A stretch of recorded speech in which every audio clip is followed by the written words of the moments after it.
as an administration in order to increase earnings for our farmers and our livestock keepers.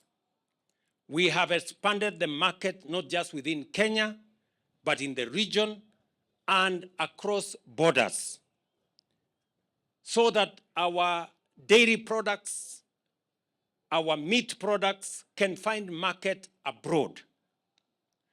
And so that we can access those markets and we can get better returns for our farmers, it is important that we make sure that we keep to international standards on disease control. And that is why we are carrying out a national campaign of vaccination so that we can reduce disease prevalence.